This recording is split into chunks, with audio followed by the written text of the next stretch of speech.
राष्ट्रीय पिछड़ा वर्ग मोर्चा के राष्ट्रीय अध्यक्ष चौधरी विकास पटेल पहुंचे बस्ती। राष्ट्रीय पिछड़ा वर्ग मोर्चा के राष्ट्रीय अध्यक्ष चौधरी विकास पटेल ने मंच के माध्यम से ओबीसी आरक्षण को लेकर साधा बीजेपी सरकार पर निशाना। उत्तर प्रदेश में 6 लाख ओबीसी छात्रों का छात्रवृत्ति न मिलने पर छात्रों की शिक्षा पर पड़ा असर। चौधरी विकास पटेल। बागेश्वर धाम सरकार की हिंदू राष्ट्र घोषणा बयान पर राष्ट्रीय अध्यक्ष ने कहा कि भारत एक सर्वजातीय देश है और हमेशा रहेगा। अगर बागेश्वर धाम को अलग राष्ट्र चाहिए तो अपना अलग देश बना ले। चौधरी विकास पटेल ने कहा कि सरकार लगातार ओबीसी के अधिकारों का हनन कर रही है, जो राष्ट्रीय पिछड़ा वर्ग मोर्चा कतई बर्दाश्त नहीं करेगा और हम एक बेहद आंदोलन के लिए तैयार रहेंगे। उत्तर प्रदेश अधीनस्थ सेवा चयन आयोग द्वारा ग्राम पंचायत अधिकारी पद पर ओबीसी को नियम अनुसार 27% आरक्षण न देकर केवल 9% आरक्षण दिया गया है, जिसके लिए राष्ट्रीय पिछड़ा वर्ग मोर्चा ने प्रदेश के सभी जिलों के जिलाधिकारी के माध्यम से राज्यपाल को ज्ञापन सौंपा किया। चौधरी विकास पटेल ने कहा, अगर नियमानुसार आरक्षण नहीं मिलेगा तो राष्ट्रीय पिछड़ा वर्ग मोर्चा एक बेहद आंदोलन के लिए बाध्य होगा, जिसकी संपूर्ण जिम्मेदारी राज्य व केंद्र सरकार की होगी। चौधरी विकास पटेल ने पीईटी परीक्षा को लेकर कहा कि पूरे देश में एक शिक्षा नीति लागू होनी चाहिए, अलग अलग शिक्षा नीति नहीं लागू होनी चाहिए। हजारों की भीड़ में राष्ट्रीय पिछड़ा वर्ग मोर्चा के कार्यकर्ता व राष्ट्रीय अध्यक्ष के विचारों को सुनने के लिए लोग मौजूद। और इस प्रकार का भेदभाव किया जा रहा है और खिलाड़ियों के साथ अगर अन्याय हुआ तो खिलाड़ियों को न्याय मिलना चाहिए, मगर उल्टे खिलाड़ियों को ही जिस प्रकार से परेशान किया जा रहा है ये बहुत ही ज़्यादा गलत है और हम लोग इसका विरोध करते हैं और खिलाड़ियों के साथ में।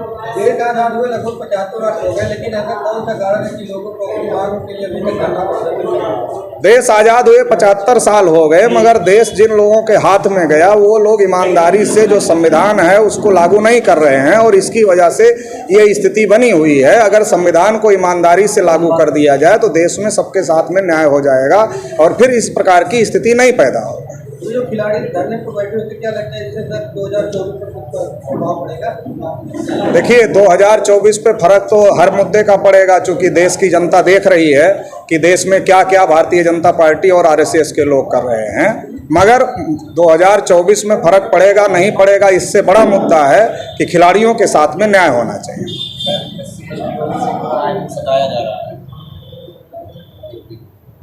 यूपी में ही नहीं देश भर में सताया जा रहा है। कहीं मूंछ रखने की वजह से पीटा जा रहा है, कहीं घोड़ी पर चढ़ने की वजह से पीटा जा रहा है, कहीं मटका छूने की वजह से हत्या हो रही है, ओबीसी के तमाम फर्जी इनकाउंटर हुए, तमाम लोगों को मारा पीटा जा रहा है। तो ये सारे उत्तर प्रदेश में भी हो रहा है और देश भर में भी हो रहा है। जब हमारे लोग जाति धर्म के नाम पर वोट डालेंगे, इसकी वजह से इस प्रकार की स्थिति बनती है।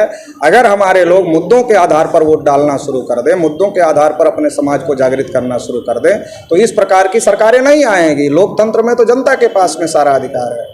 बाबा साहब ने कहा था जो जमीन सरकारी हो जमीन हमारी है, लेकिन देखा जा रहा है इस सरकार में जो जमीन सरकारी पर बाबा का बुलडोजर चल रहा है। देखिए आपने जैसी सरकार चुना है वैसा काम होगा। जब आपने गलत सरकार चुना है तो काम भी तो गलत होगा ना। आप बुलडोजर को प्रतीक बना रहे हैं तो सारे न्यायालय बंद कर देने चाहिए जब बुलडोजर ही सारा फैसला कर ले। ये जो परिवर्तन यात्रा आप लोगों के द्वारा निकाली जा रही है, तो निकालने का उद्देश्य क्या है? निकालने का उद्देश्य ये है कि देश में आज़ादी को 75 साल हो गए हैं। देश में जानवरों की गिनती हो रही है मगर ओबीसी की गिनती नहीं हो रही है। तो देश में जाति आधारित जनगणना और ओबीसी की जनगणना होनी चाहिए और ओबीसी को सभी क्षेत्र में संख्या के अनुपात में हिस्सेदारी मिलनी चाहिए, जबकि देश के प्रधानमंत्री खुद अपने को ओबीसी कहते हैं। इसके बावजूद देश में ओबीसी की जनगणना ना होना बहुत ही ज़्यादा दुखद है। तो ये एक हमारा बहुत बड़ा मुद्दा है। इसके साथ साथ ईवीएम में तमाम गड़बड़ियाँ हो रही है, एमएसपी गारंटी कानून लागू होना चाहिए, समान शिक्षा नीति लागू होना चाहिए। ऐसे तमाम मुद्दों को लेकर हम लोग ये यात्रा चलाने का काम कर रहे हैं।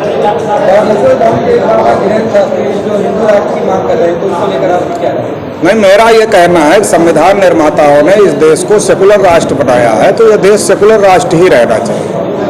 और देश में जो ये हिंदू और मुसलमान का मुद्दा खड़ा किया जा रहा है, ये ओबीसी को उनके हक अधिकार से डाइवर्ट करने के लिए खड़ा किया जा रहा है, ताकि 52% ओबीसी का हिस्सा जो 3.5% ब्राह्मणों ने खाया हुआ है उसको वो लोग अपने पास रख सकें और ओबीसी अपने हक अधिकार के लिए जागृत ना हो, उसको हिंदू मुसलमान की लड़ाई में फंसा करके रखा जाए। और इसका सबसे ज़्यादा नुकसान 75 साल से ओबीसी समाज के लोग भुगत रहे हैं। इसलिए अब हम लोगों ने तय किया है कि अब देश में हिंदू मुसलमान की कोई लड़ाई नहीं होगी, देश में ओबीसी की गिनती और संख्या के अनुपात में हिस्सेदारी की लड़ाई लड़ी जाएगी। जंतर मंतर पर कुछ खिलाड़ी धरने पर बैठे हुए तो उन्हें जबरन हटाया गया, तो उनको लेकर आप नहीं, देश के अंदर अगर वही जो धारा किसी दूसरे आदमी के ऊपर लगी होती, आम आदमी के ऊपर लगी होती, तो उसको पुलिस कब का अरेस्ट कर लिया होता।